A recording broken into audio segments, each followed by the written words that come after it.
This is the second successive quarter where Mindtree has delivered industry-leading growth. What certainly made it possible is the strong growth which we've had on digital. Because we are seeing in the segments in which we operate, digital is becoming very key. The second key understanding we're getting from customers is the nature of digital spends is no more discretionary, which means digital is not a discretionary spend. It's a very essential spend. So if you look at our top 9 customers, they've grown year on year 20.7%, and a lot of that spend has been driven by digital. So the top 10 customers and the strong growth there clearly has driven our growth. All our vertical segments have also grown very well. BFSI grew 8.9%. Retail consumer products grew 8.6%. Our technology, media and services grew 11.5%, a double-digit growth, which after a long time they really had a very strong growth. So all vertical segments grew extremely well. The geographies also grew extremely well. North America continued the strong growth momentum at 9.1%. Europe, even without the acquisitions, had a double-digit 10.1% growth. So all the geos also grew extremely well. Like I said earlier, digital continued a very strong growth momentum with a 10% quarter-on-quarter growth. With the acquisitions, it's a 23% growth. So beyond this, we also closed some large deals in the last quarter. And in large deals, typically at the beginning of the engagement, you get a bump up on revenue.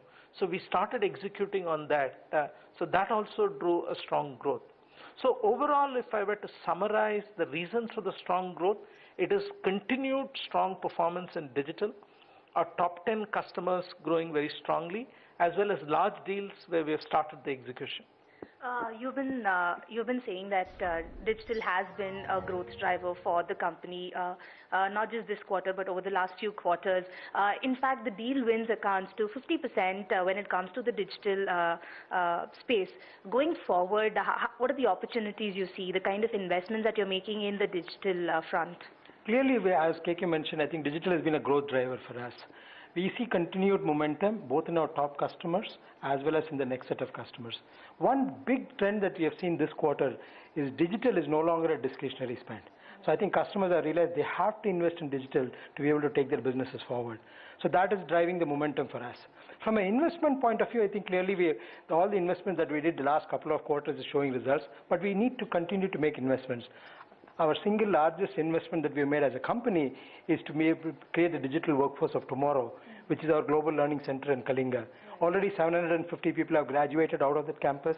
350 people are graduating as we speak. I think these investments will definitely pay off in the both immediate run as well as in the long term. Yesterday in the con call, you were saying that the margins will be lower than Q3 of FY15. What are the challenges that you face on the margins front, and how much of investments will hurt margins in FY16 and FY17? Because you said that margins for the next 18 to 24 months will be lower for Mindtree. See, what we shared was in Q3, while we see challenges, we will have growth. We'll grow ahead of the growth which we delivered in FY15. Now, on the margin front, because we have compensation revision for 28% of Mindtree Minds, which has an impact of about 0.8%, we will have some impact on margins because clearly the aspiration is also to recover back some of that through operational improvement.